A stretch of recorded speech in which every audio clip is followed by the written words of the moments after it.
వందేహం శ్రీగురో శ్రీయుతపదకమలం శ్రీగురూన్ వైష్ణవాంశ్చ శ్రీరూపం సాగ్రజాతం సహగణ రఘునాథాన్వితం తం సజీవం సాద్వైతం సావధూతం పరిజన సహితం కృష్ణ చైతన్యదేవం శ్రీరాధా కృష్ణ పాదాన్ సహగణ లలితా శ్రీ విశాఖాన్వితాంశ్చ हे कृष्ण करुणा सिंधो दीनबंधो जगत्पते गोपेश गोपिका कांत राधा कांत नमोस्तुते तप्त कांचन गौरांगी राधे वृंदावनेश्वरी वृषभानुसुते देवी प्रणमामि हरिप्रिये नमो महावदान्याय कृष्ण प्रेम प्रदायते कृष्णाय कृष्ण चैतन्य नाम्ने गौरत्विषे नमः वाञ्छाकल्पतरुभ्यश्च कृपा सिन्धुभ्य एव च पतितानां पावनेभ्यो वैष्णवेभ्यो नमो नमः। మనం గత కొన్ని రోజులుగా రూప గోస్వామి వారి శ్రీ ఉపదేశామృతం చెప్పుకుంటున్నాం. ఈ ఉపదేశామృతం 11 శ్లోకాలు కల ఒక చిన్ని గ్రంథం. కానీ భక్తి రసామృత సింధువు అనే మహాసాగరం, అందులో నుంచి రూప గోస్వామి వారు తీసుకున్న రత్నాలు లాంటివి ఈ 11 శ్లోకాలు. ఇప్పుడు దాకా మనం 9 ఉపదేశాలు నేర్చుకున్నాం. మొదటిది 6 వేగాలు నియంత్రించుకోవాలి, ఇంద్రియాలు నియంత్రించుకోవాలి. వాచోవేగం, మనోవేగం, క్రోధవేగం, జిహ్వావేగం, ఉదరవేగం, ఉపస్థ వేగం, ఈ 6. ఇది మొదటి ఉపదేశం. రెండవ ఉపదేశం ఏంటంటే భక్తిని నాశనం చేసే 6ంటిని దూరంగా పెట్టాలి. అత్యాహారము, ప్రయాస, ప్రజల్పము, నియమాగ్రహం, జనసంగము, లౌల్యం. దాని తర్వాతది మూడవ ఉపదేశం, భక్తికి ఏవైతే ఉత్ప్రేరకాల్లాగా పనిచేస్తున్నాయో, భక్తిని పెంచుతున్నాయో, భక్తి వర్ధనాలు, అవి పాటించాలి. ఉత్సాహము, నిశ్చయము, ధైర్యము, నియమ నిబంధనలు, భక్తి యోగ విధి విధానాలు పాటించడం, సంగత్యాగము, సాధువుల మార్గంలో ప్రయాణించడం, ఇవి భక్తి వర్ధనాలు. తర్వాత 4వ ఉపదేశం 6 ప్రీతి లక్షణాలు, బహుమతులు, ఆలోచనలు, ప్రసాదం ఇచ్చిపుచ్చుకోవడం, అవి 4వ ఉపదేశం. 5వది ఎందరో మహానుభావులు ఉన్నారు, భక్తులు, అందరినీ గౌరవించాలి వాళ్ళ స్థాయిని అనుసరించి. ఒక మామూలు భక్తుడిని, సామాన్య భక్తుడినైనా కూడా మనస్సులోనే అతన్ని ఆదరించాలి. మధ్యమ భక్తుడికి నమస్కారాలతో ఆయన్ని ఆదరించాలి. ఉత్తమ భక్తుడిని శ్రద్ధతో సేవించాలి. 6వ ఉపదేశం ఏంటంటే మనం గంగ ఏ విధంగా పవిత్రమైందో భక్తులు ఆ విధంగా పవిత్రమైన వాళ్ళు. వాళ్ళల్లో శారీరక దోషాలు కానీ కులగోత్రాలు కానీ మనం దోషాలు ఎంచకూడదు. అలాగే వాళ్ళ యొక్క కార్యకలాపాలను కూడా నిందించకూడదు. 7వ ఉపదేశం హరినామం పటిక బెల్లం లాంటి మధురమైన, మనకు ముందు ఆ హరినామం యొక్క రుచి తెలియదు. ఎందుకంటే పచ్చకామర్లు వచ్చిన వాడికి హరినామం రుచి తెలియదు కాబట్టి, అలాగే అవిద్య, అజ్ఞాన అంధకారంలో ఉన్న వాళ్లకు ఈ రుచి తెలియదు. కానీ క్రమేపీ చేస్తూ ఉంటే, హరినామం జపిస్తూ ఉంటే నామం పట్ల, తర్వాత భగవంతుడి నామ రూప గుణ లీలాదులు అన్నిటి పట్ల కూడా రుచి కలుగుతుంది. 8వది అలా రుచి కలిగినప్పుడు వ్రజభూమిలో నివసించాలి. 9వది నిన్న చెప్పుకున్నాం, వైకుంఠం కంటే మథురా నగరం, మథురా నగరం కంటే బృందావనం, బృందావనం కంటే గోవర్ధనం, గోవర్ధనం కంటే రాధాకుండం గొప్పవి అని.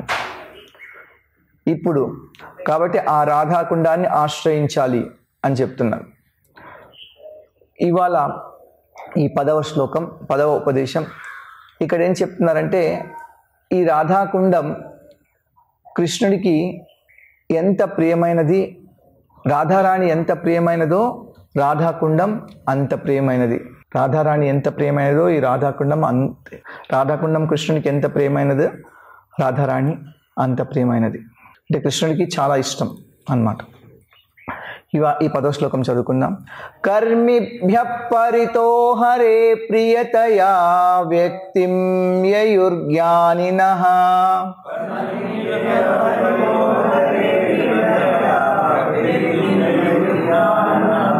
తేభ్యో జ్ఞాన విముక్త భక్తి పరమా ప్రేమైకనిష్టాస్తతః.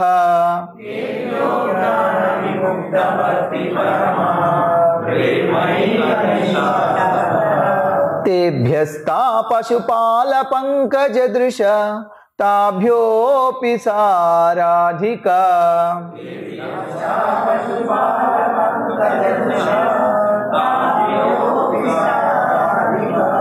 ప్రేష్ఠా తద్వదీయం తదీయ సరసి తాం నాశ్రయేత్ కః కృతి.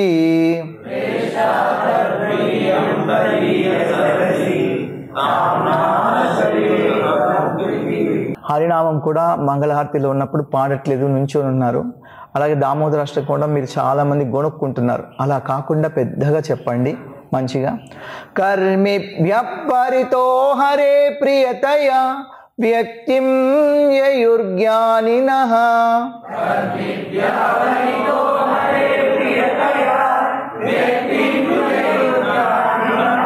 తేభ్యో జ్ఞాన విముక్త భక్తి పరమా ప్రేమైకనిష్టాస్తతః.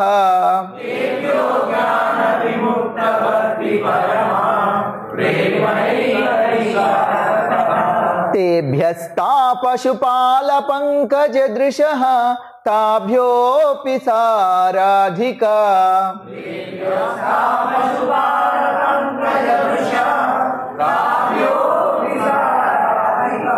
ప్రేష్ఠా తద్వదీయం తదీయ సరసి తాం నాశ్రయేత్ కః కృతి.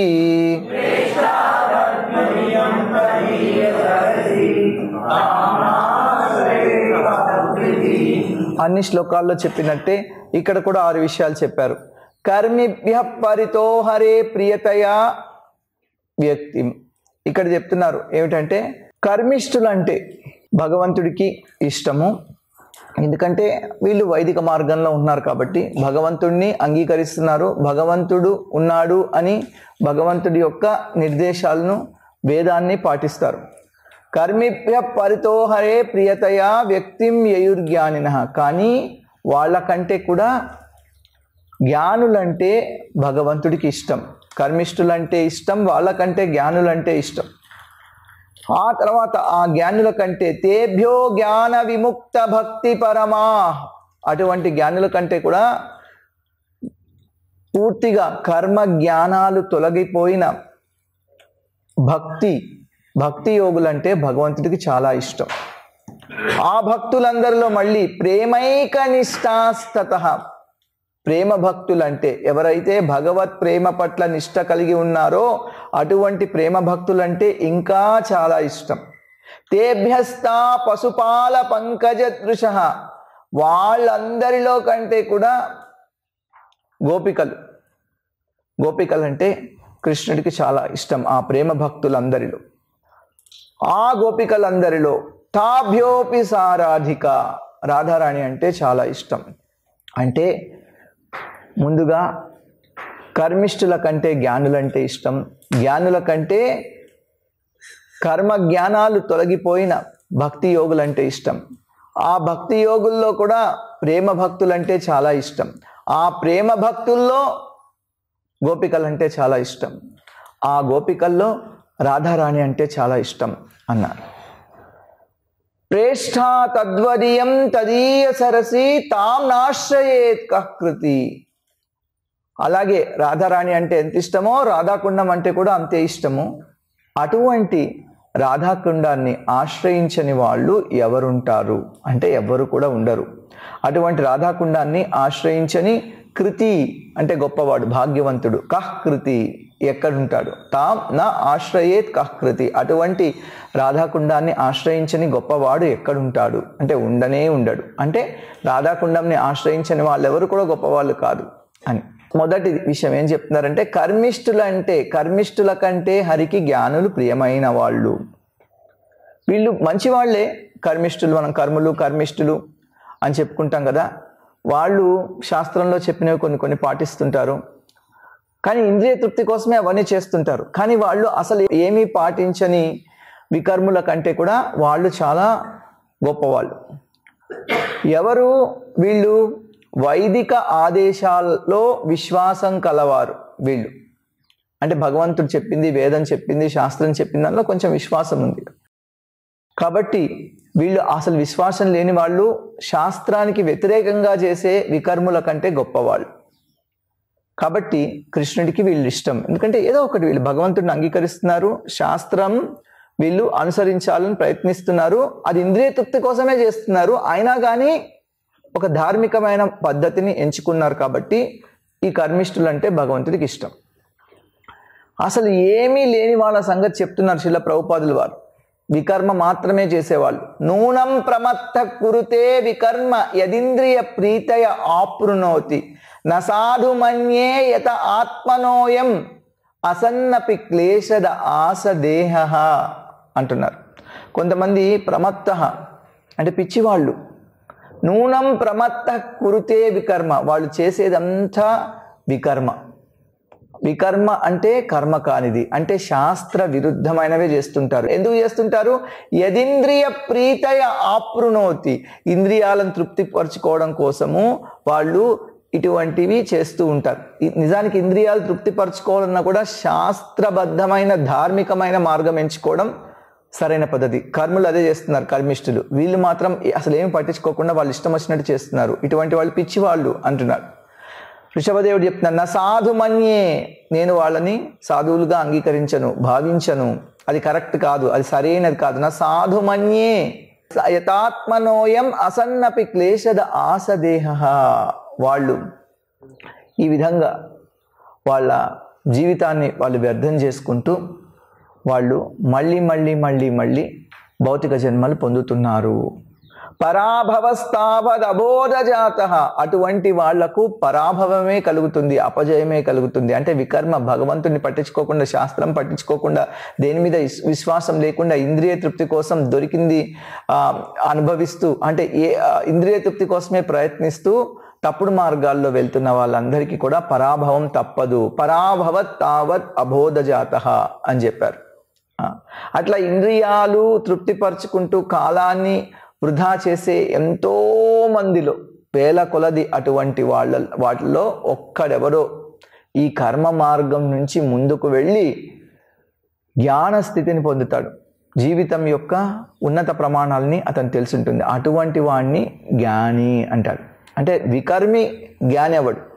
ఆ వికర్మను విడిచిపెట్టి కర్మలు చేసేవాడు అలా చేస్తూ ఉంటే వాడికి జ్ఞానం వస్తుంది. భగవంతుడి గురించి జ్ఞానం, ఆత్మ గురించి జ్ఞానం వాడికి కలుగుతాయి కొద్దిగా. అటువంటి అతను జ్ఞాని. ఈ జ్ఞాని అతనికి తెలుసు ఈ కామ్య కర్మలు ఏవైతే ఉన్నాయో కర్మిష్ఠులు చేసేవి, అవి తనని భౌతిక జీవితంలో బంధిస్తాయి అని అతనికి తెలుసు. ఈ విధంగా ఇంకొక దేహం నుంచి ఇంకో దేహం కలుగుతుంటుంది అనే విషయం జ్ఞానికి తెలుసు. కాబట్టి ఈ జ్ఞాని ఇంద్రియ భోగాలను త్యజిస్తాడు. కాబట్టి కర్మి కంటే కూడా ఉత్తముడు, కర్మిష్ఠుడి కంటే ఉత్తముడు. ఎందుకంటే ఆ కర్మిష్ఠుడు ధార్మిక పద్ధతిలో చేస్తున్నప్పటికీ అన్ని ఇంద్రియ భోగాల కోసం చేస్తున్నాడు. ఈ జ్ఞాని ఇంద్రియ భోగాలను త్యజిస్తాడు కాబట్టి ఈయన కర్మిష్ఠుడి కంటే గొప్పవాడు. ఇది భగవంతుడి యొక్క అభిప్రాయం. హరితో ప్రియతయ వ్యక్తిం యయుర్జ్ఞానినః. కానీ జ్ఞాని ఇంద్రియ భోగాలు త్యజించినప్పటికీ కూడా అతడు ఇంకా కొంత అజ్ఞానంలోనే ఉన్నాడని భావించాలి. ఎందుకు అంటే భగవంతుడి యొక్క పాదపద్మాలను ఆశ్రయించలేదట, భక్తి స్వీకరించలేదు. కాబట్టి ఈ జ్ఞాని కర్మిష్ఠుడి కంటే గొప్పవాడు, కర్మిష్ఠుడి కంటే భగవంతుడికి ఇష్టమైన వాడు అయినప్పటికీ కూడా అతను ఇంకా కూడా అతని జ్ఞానం ఇంకా అసంపూర్ణమే. ఎందుకంటే భగవంతుడిని పూర్తిగా ఇంకా తెలుసుకోలేదు. ఇక్కడ ఏం చెప్తున్నారంటే కామ్యకర్మలు చేసే వాళ్ళందరిలో కంటే కూడా ఎవరైతే ఇంద్రియ భోగాలు విడిచిపెట్టి జ్ఞాన మార్గం తీసుకుంటారో అటువంటి వాళ్ళు భగవంతుడికి ప్రీతిపాత్రులు, ఆయన ఆదరణకు వాళ్ళు పాత్రులవుతారు అని చెప్పబడింది శాస్త్రంలో. కాబట్టి మొదటి విషయం ఏమిటంటే కర్మిష్ఠుల కంటే హరికి జ్ఞానులు ప్రియమైన వాళ్ళు. రెండవది, ఈ జ్ఞానుల కంటే కూడా జ్ఞాన విముక్తులైన భక్తులంటే భగవంతుడికి ఇష్టం. అలాగే వాళ్ళు ఆ జ్ఞానుల కంటే ఈ జ్ఞాన విముక్తులైన భక్తులు గొప్పవాళ్ళు. మనం చెప్పుకుంటున్నాం శుద్ధ భక్తి నిర్వచనం శ్రీల రూప గోస్వామి వారు చెప్పింది, అన్యాభిలాషిత శూన్యం జ్ఞాన కర్మాది అనావృతం ఆనుకూల్యైన కృష్ణానుశీలనం భక్తిరుత్తమా అని. జ్ఞాన కర్మలకు అనావృతమైనది, పూర్తిగా జ్ఞానము కర్మము ఏమాత్రము లేనిది శుద్ధ భక్తి. అన్యాభిలాషిత శూన్యం జ్ఞాన కర్మాది అనావృతం. అనుకూలంగా భగవంతుడిని అనుకూల దృష్టితో సేవిస్తూ చేసేది ఉత్తమ భక్తి. ఇతను ఆ మామూలు జ్ఞాని కంటే కూడా చాలా చాలా గొప్పవాడు. అందుకే ఇతను జ్ఞాన విముక్త భక్తి పరమ అని చెప్పబడింది. భగవంతుడు చెప్తున్నాడు, ఇట్లా ఈ జ్ఞాన భక్తుడు అంటే జ్ఞానంతో భౌతికమైన విషయాలన్నీ విడిచిపెట్టి జ్ఞానయోగిగా మారి తర్వాత భక్తి యోగి అయినవాడు, అటువంటి వాడు నాకు చాలా ప్రియమైన వాడు. ఉదార సర్వ ఏవైతే జ్ఞానీ త్వాత్మైవ మే మతం ఆస్థిత సహి యుక్తాత్మ మామేవానుత్తమాం గతిం అంటున్నాడు భగవంతుడు. ఎంతోమంది ఉన్నారు భక్తులు, కానీ ఇటువంటి జ్ఞాన భక్తులు నాకు ప్రియమైన వాళ్ళు అంటున్నారు. ఎప్పుడు జ్ఞాని స్థితికి వచ్చాడంటే, తర్వాత జ్ఞాని ఎలా భక్తుడయ్యాడు అంటే బహునాం జన్మనామంతే జ్ఞానవాన్ మాం ప్రపద్యతే వాసుదేవ సర్వమితి సమహాత్మా సుదుర్లభ. లక్షలాది జన్మలెత్తిన తర్వాత భగవంతుడే సర్వస్వం అని తెలుసుకుంటాడు. అప్పుడు అతడు భగవంతుడికి శరణు వేడతాడు. అటువంటి వాడు చాలా దుర్లభుడు అని చెప్తున్నాడు. కాబట్టి జ్ఞానుల కంటే ఈ జ్ఞాన విముక్తులైన భక్తులంటే భగవంతుడికి చాలా ఇష్టం. అటువంటి వాళ్ళు మహాత్ములు అని భగవంతుడే చెప్తున్నాడు. అటువంటి వాళ్ళు చాలా అరుదు. కాబట్టి కర్మిష్ఠుల కంటే జ్ఞానుల కంటే భక్తులు గొప్పవాళ్ళు. కానీ సాధారణ భక్తుల కంటే కూడా ఇంకా చెప్తున్నారు, ప్రేమ భక్తులంటే భగవంతుడికి చాలా చాలా చాలా ఇష్టం. వీళ్ళు ఏం చేస్తారు అంటే, మనకు రెండు రకాల భక్తి, వైదీ భక్తి, రాగానుగ భక్తి. వైదీ భక్తి మనం చేస్తూ ఉంటే మనకు మెల్లగా రాగానుగ భక్తి కలుగుతుంది. వైదీ భక్తి అంటే నియమ నిబంధనలతో కూడిన భక్తి. రాగానుగ భక్తి అంటే సహజ సిద్ధమైన భక్తి. ఇట్లా మనము భక్తి యోగ విధి విధానాలు నియమ నిబంధనలు పాటించిన పిమ్మట నారదుడు, తర్వాత చతుష్కుమారులు ఇటువంటి మహాభక్తుల అడుగుజాడల్లో నడిచి మనం రాగానుగ స్థితికి చేరుకోవచ్చు. అటువంటి రాగానుగ భక్తుణ్ణి భగవంతుడు చాలా శ్రేష్ఠుడిగా పరిగణిస్తాడు. ఎందుకంటే ఇతను సాధారణ భక్తుడి కంటే కూడా గొప్పవాడు. ఎలా ఉంటారు వాళ్ళు అంటే చెప్తున్నాడు, సతాం ప్రసంగాన్ మమ వీర్య సంవితో భవంతి హృత్కర్ణ రసాయనా కదా తజ్జోషణాదాశ్వపవర్గవర్త్మని శ్రద్ధారతిర్భక్తిర్ అనుక్రమిష్యతి. వీళ్ళు ఎప్పుడు కూడా భగవంతుడి గురించే మాట్లాడుకుంటుంటారు. భగవంతుడి యొక్క లీలలు, భగవంతుడి యొక్క వీర్యములు చెప్పుకుంటూ ఉంటారు. ఏవైతే కర్ణ రసాయనము అటువంటి కృష్ణ కథలు చెప్పుకుంటూ ఉంటారు. అలా చెప్పుకుంటూ ఇంకా ఇంకా ఇంకా ఇంకా ఇంకా భక్తిలో ముందుకెళ్తుంటారు, ప్రేమను అనుభవిస్తుంటారు. శ్రద్ధారతిర్భక్తిర్ అనుక్రమిష్యతి అని మైత్రేయుడు ఒక చోట విదురుడికి చెప్తున్నాడు, నువ్వెంత గొప్పవాడివి, నువ్వు అటువంటి గొప్ప ప్రేమ భక్తుడివి. నవై ముకుందస్య పదారవిందయో రజోజుషస్తాత భవాదృశా జన వాంఛంతి తద్ధాస్యమృతేర్థమాత్మనో యదృచ్ఛయా లబ్ధ మనః సమృద్ధయ అని. నీలాంటి భక్తులు వాళ్ళు ఏమి కోరుకోరు, కేవలం భగవంతుడి యొక్క పాదపద్మ ధూళి మాత్రమే కోరుకుంటారు, ఇంకే రకమైనవి కోరుకోరు. వాళ్ళు దొరికిన దాంట్లో సంతోషంగా ఉంటారు. నీకు ఇల్లు వాకిలు లేక నిన్ను పంపించేశారు, నేను అక్కడి నుంచి అయినా కూడా నువ్వు ఇంత ప్రశాంతంగా వెళ్ళి పుణ్యక్షేత్రాలు వెంబడి తిరుగుతున్నావు, ఎంత గొప్ప వాడివో నువ్వు అంట. ఇటువంటి వాళ్ళు ప్రేమ భక్తులు. భగవంతుడు ఏమనుకుంటాడంటే తద్భక్తానాం ఆత్మవతాం సర్వేషాం ఆత్మన్యాత్మద ఆత్మతయైవ. భగవంతుడు ఏమనుకుంటాడంటే ఇటువంటి భక్తులు, ఆత్మభక్తులు తానే స్వయంగా అనుకుంటారన్నమాట, నాలాంటి వాళ్ళు వీళ్ళు అని. అంటే భక్తుల్ని తనతో సమానంగా పరిగణిస్తాడు భగవంతుడు. ఎవరైతే భగవంతుడి యొక్క శుద్ధ ప్రేమను పొందుతారో అటువంటి వాళ్ళు మిగతా వాళ్ళ కంటే కూడా గొప్పవాళ్ళు. మూడో విషయం, సాధారణ భక్తుల కంటే ప్రేమ భక్తులంటే చాలా ఇష్టం. ఇప్పుడు ఆ ప్రేమ భక్తులందరిలో కూడా గోపికలంటే కృష్ణుడికి ప్రాణం. ఎందుకంటే వీళ్ళు ఏ ప్రతిఫలాన్ని ఆశించకుండా కేవలం కృష్ణుడి ఆనందం కోసం వాళ్ళు జీవిస్తున్నారు. చాలామంది మనం భగవంతుడితో ఉండాలనుకుంటాం, భగవంతుడు వీళ్ళని విడిచిపెట్టి వెళ్ళిపోయినా కూడా వాళ్ళు ఆ వియోగంలో విలపిస్తూ తమ మిగతా జీవితం అంతా గడిపేశారు. అంత గొప్పవాళ్ళు. ఇక్కడ చెప్తున్నారు విప్రలంభం అనేది సంభోగం కంటే గొప్పది. భగవంతుడితో కలిసి ఉండడం సంభోగం, భగవంతుడితో లేకుండా ఎప్పుడు కూడా భగవంతుడిని తలుచుకుంటూనే ఉండడం అది విప్రలంభం. అంటే భగవంతుడితో కూడి భగవంతుడిని సేవించడం, భగవంతుడికి దూరంగా ఉంటూ భగవంతుడిని సేవించడం, ఆ రెండవది మొదటి దానికంటే గొప్ప. విప్రలంభం సంభోగం కంటే గొప్ప. గోపికలు అటువంటి విప్రలంభ భావానికి వాళ్ళు గొప్ప ఉదాహరణ. ప్రేమ భక్తులందరిలో కూడా గొప్పవాళ్లే. ఎందుకంటే ఎదురుగా ఉన్నప్పుడు తలుచుకోవడం వేరు, భగవంతుడు వాళ్ళతో లేనప్పుడు కూడా జీవితాంతం వాళ్ళు భగవంతుడినే తలుచుకుంటున్నారు. కాబట్టి ఆ విధంగా వాళ్ళు భగవంతుడితోనే ఉన్నారు, భగవంతుడి యొక్క ప్రేమను ఆస్వాదిస్తున్నారు. వీళ్ళు చాలా చాలా గొప్పవాళ్ళు. భీష్మదేవుడు చివరి కాలంలో వీళ్ళని గుర్తు తెచ్చుకుంటున్నాడు. యయు లలిత గతి విలాస పల్గుహాస ప్రణయ నిరీక్షణ కల్పితోరుమాన కృతమనుకృతవత్య ఉన్మదాంధ ప్రకృతి మగన్ కిలయస్య గోపవత్వః. ఎప్పుడు భగవంతుడి యొక్క చిరునవ్వు, భగవంతుడి యొక్క లీలలు, భగవంతుడి యొక్క ఇవన్నీ కూడా వాళ్ళు గుర్తు తెచ్చుకుంటున్నారు, స్మరిస్తూ ఇక్కడ చెప్తున్నారు కృతం అనుకృతవత్య ఉన్మదాంధ.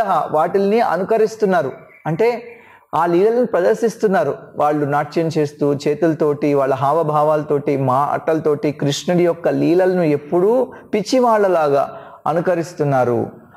కృష్ణుడి యొక్క ప్రకృతిని, కృష్ణుడి యొక్క అలవాట్లను, కృష్ణుడి యొక్క గుణగణాలను వాళ్ళు అటువంటి గోప వధువుల్ని ఆయన చివరి కాలంలో గుర్తు తెచ్చుకుంటున్నాడు భీష్ముడు. ఇక్కడ మళ్ళీ ఇంకో చోట చెప్తున్నారు దశమ స్కందంలో, ఏవం విధా భగవతో యా వృందావనచారిణః వర్ణయంత్యో మిథో గోప్య క్రీడాస్తన్మయతాం. తన్మయత్వంతో ఈ గోపికలు కృష్ణుడి యొక్క క్రీడలను, కృష్ణుడి యొక్క లీలలను వాళ్ళు వర్ణిస్తున్నారు. ఏ విధంగా భగవంతుడు బృందావనంలో చరిస్తూ ఆ బృందావన చంద్రుడు ఆయన ప్రదర్శించే లీలలను నిత్యం తలుచుకుంటున్నారు. కాబట్టి కృష్ణుడి యొక్క ప్రేమ భక్తులందరిలో గోపికలు వీళ్ళు అత్యుత్తములు. ఇక చివరిలో చెప్తున్నారు గోపికలందరిలో కంటే రాధారాణి అంటే చాలా ఇష్టం. అలాగే ఆవిడ సరస్సు కూడా, ఆవిడ సర్వోత్తమురాలు. ఎందుకంటే ఎవరు రాధారాణి? రాధారాణి భక్తిదేవి, భక్తికి నిర్వచనం ఆవిడ. ఆవిడ యొక్క భక్తిని ఎవ్వరు కూడా అధిగమించలేరు. అసలు రాధా అనే పేరు ఎందుకు వచ్చింది ఆవిడికి అంటే అందరికంటే గొప్పగా కృష్ణుని ఆరాధిస్తుంది కాబట్టి ఆవిడ రాధిక అన్నారు. కృష్ణుడు కూడా నిజానికి ఆమె తనని ఎంత ప్రేమిస్తుందో అది తెలుసుకోలేడు. ఆ దివ్య భావనను ఆయన అర్థం చేసుకోవాలని చెప్పి ఒక భక్తుడిలాగా చైతన్య మహాప్రభులాగా వచ్చాడట. ఆవిడ భావాన్ని అంగీకరించి వచ్చిన భగవంతుడే చైతన్య మహాప్రభు. నిజానికి చైతన్య మహాప్రభు కృష్ణుడా రాధిక అంటే ఇద్దరు కూడా. రాధికా భావంతో వచ్చిన కృష్ణుడు చైతన్య మహాప్రభు. ఇక్కడ చెప్తున్న శిల ప్రభుపాదుల వారు చైతన్య చరితామృతంలో పద్మపురాణంలో చెప్పిన ఒక శ్లోకం, యథా రాధా ప్రియా విష్ణో తస్యా కుండం ప్రియం తథా సర్వగోపీషు శైవైక విష్ణోరత్యంత వల్లభ. అందరు గోపికల్లో కూడా రాధారాణి చాలా గొప్పది, ఆ విష్ణువుకి అత్యంత ప్రియమైనది. ఆ రాధారాణి ఎంత ప్రియమైనదో ఆవిడ కుండం కూడా అంతే ప్రియమైందట. దేవాది దేవుడైన శ్రీకృష్ణుడికి శ్రీమతి రాధారాణి లాగే ఆమె స్నానమాచరించే రాధాకుండం కూడా ఎంతో ప్రియమైనది. గోపికలందరిలో కూడా భగవంతుడికి అత్యంత ప్రియమైనది శ్రీమతి రాధారాణి అని చెప్తున్నారు. ఇక్కడ ఒక చోట భక్తి వినోద్ ఠాకూర్లు చెప్తున్నారు, రాధా పదవినా కబు కృష్ణ నాహి మిలే. అయ్యా, రాధారాణి పాదాలను ఆశ్రయించకుండా కృష్ణుడు దొరకనే దొరకడు. రాధార్ దాసీర్ కృష్ణ సర్వవేదే బోలే. అన్ని వేదాల్లో అన్ని శాస్త్రాల్లో ఏం చెప్తున్నారంటే కృష్ణుడు రాధారాణి యొక్క సేవకులు ఏం చెప్తే అది చేస్తారట. కృష్ణుడు రాధార్ దాసీర్ కృష్ణ సర్వవేదే బోలే.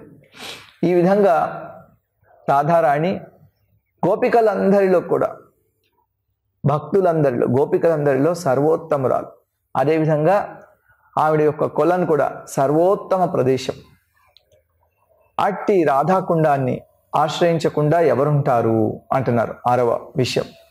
అందుచేత కృష్ణ చైతన్యంలో ఆసక్తి గల వాళ్ళందరూ కూడా శిల ప్రభుపాదులు వారు చెప్తున్నారు, చివరికి రాధాకుండాన్ని ఆశ్రయించి తన జీవితకాలం అంతా అక్కడే ఉండి భక్తియుత సేవ చేయాలి. కానీ మనం ఇంకా ఆ స్థితిలో లేము. చాలా మంది రాధాకుండం దగ్గరికి వెళ్తామని చెప్పి వెళ్ళిపోయి అక్కడ రాధాకుండ బాబాజీలు చాలా ఉంటారు. వాళ్ళు వెళ్ళి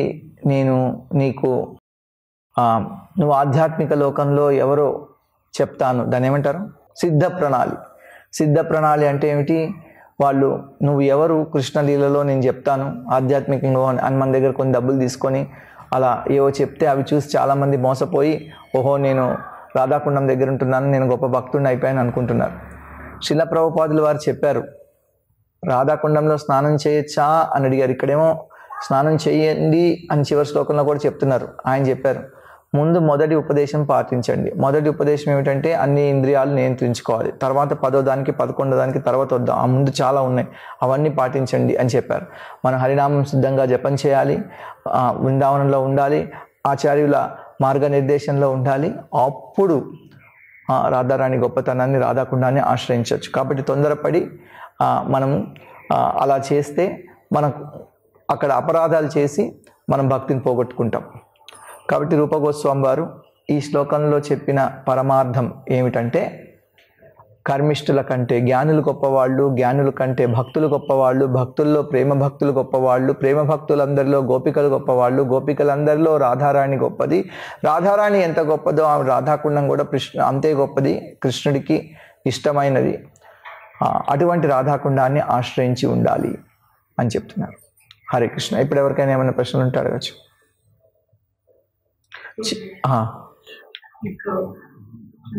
చెప్పారు ఏంటంటే రాధారాణి కృష్ణుని పొందుతాం, జనరల్గా సౌత్ ఇండియాలో కృష్ణుని వర్షిప్ చేస్తారు. Don't give hire priority, give the Gaudiya worship Krishna. So ప్రశ్న ఏమిటంటే మీరు కృష్ణుణ్ణి పూజించాలంటే లేదా కృష్ణుణ్ణి పొందాలంటే రాధారాణిని ఆశ్రయించాలి అని చెప్పారు. కానీ కొంతమంది భక్తులు మనం చూస్తూ ఉంటాం దక్షిణ భారతదేశంలో, వాళ్ళు కృష్ణుని మాత్రమే పూజిస్తారు, వాళ్ళు రాధారాణిని ఆశ్రయించట్లేదు కదా అని. మనము గౌడీయ వైష్ణవ ఆచార్యులైన రూపగోస్వామి వారు చెప్పిన పద్ధతిని మనం పాటిస్తున్నాం. ఇక్కడ రూపగోస్వామి వారు చెప్తున్నారు అన్నమాట, మనము కృష్ణుణ్ణి ఆశ్రయించాలంటే రాధారాణిని ఆశ్రయించాలి అని. ఇది మనకు పరంపరలో చెప్పిన విధానం. కొన్ని ఇతర పరంపరల్లో వాళ్ళ ఆచార్యుల ద్వారా ఇతర పద్ధతులు, బోధనలు వాళ్ళకు చెప్పబడ్డాయి. వాటిని మనం విమర్శించక్కర్లేదు, ఎవరి పద్ధతి వాళ్ళు అనుసరిస్తారు. కానీ ఏ పరంపరలో అయినా మనం చూస్తుంటే అయ్యవారితో పాటు, స్వామివారితో పాటు అమ్మవారిని కూడా ఆదరిస్తారు, అమ్మవారిని కూడా సేవిస్తారు. కొంతమంది లక్ష్మీనారాయణలుగా చేస్తారు, కొంతమంది సీతారాములుగా అలాగే. కానీ మనము ఇది కూడా చూస్తూ ఉంటాం, కొంతమంది భక్తులు కేవలం కృష్ణుని మాత్రమే పూజిస్తూ సేవిస్తూ ఉంటారు. మనం అది అప్రమాణికం అని చెప్పలేం, ఎందుకంటే వాళ్ళు కూడా ఒక పరంపరలో వచ్చారు, ఆ పరంపరలో ఆ విధంగా భగవంతుడిని సేవిస్తున్నారు. కానీ ఇది సులభమైన మార్గం. మనం చూడండి, మనము ఇక్కడ మన పరంపరలో చెప్పిన పద్ధతిని మనం అవలంబించాలి. కానీ ఇంకొక పరంపరలో వాళ్ళు పాటించే పద్ధతులను మనము విమర్శించక్కర్లేదు, వాటిల్ని మనం నిందించక్కర్లేదు. మనకు చెప్పిన పద్ధతి ఇలా చేస్తే భగవంతుడు సులభంగా దొరుకుతాడు. కానీ అక్కడ చెప్తున్నారు చూడండి, శిల ప్రభుపాదుల వారు చెప్పారు, నిన్నటి శ్లోకంలో మనం భాష్యం చదువుకుంటుంటే అందులో చెప్పారు, ఇతర పరంపరల వాళ్ళు దీనికి అంత రాధాకుండానికి రాధారానికి అంత ప్రాముఖ్యత ఇవ్వరు అని కొంతమంది. కానీ ఇది చాలా సులభమైన పద్ధతి మనం చూస్తున్నాం. ఈ ఆధునిక కాలంలో కూడా, ఇప్పుడు కూడా, ఈ కలియుగంలో 5000 సంవత్సరాల తర్వాత కూడా ఈ పద్ధతి, నామ సంకీర్తన పద్ధతి, ప్రత్యేకించి గౌడీయ వైష్ణవ విధానం, ఇది ఇప్పుడు కూడా ఎంతోమంది విజయవంతంగా ప్రపంచవ్యాప్తంగా అనుసరిస్తూ వాళ్ళు ఆధ్యాత్మికంగా పురోగతి సాధిస్తున్నారనడం మనం చూస్తున్నాం. కేవలం భారతదేశంలోనే కాదు, దక్షిణ భారతదేశంలోనే కాదు, భారతదేశంలో కాదు, ప్రపంచవ్యాప్తంగా అన్ని దేశాల్లో కూడా ఇది చేస్తున్నారు. ఎందుకంటే ఈ పద్ధతి సులభమైనది, దీనివల్ల ఫలితాలు తొందరగా వస్తాయి. కాబట్టి ఈ నామ సంకీర్తన పద్ధతిలో ప్రత్యేకించి గౌడీయ వైష్ణవులు ఆచరించే పద్ధతుల్లో చేస్తే సులభంగా మనం భగవంతుని చేరుకోవచ్చు. హరే కృష్ణ.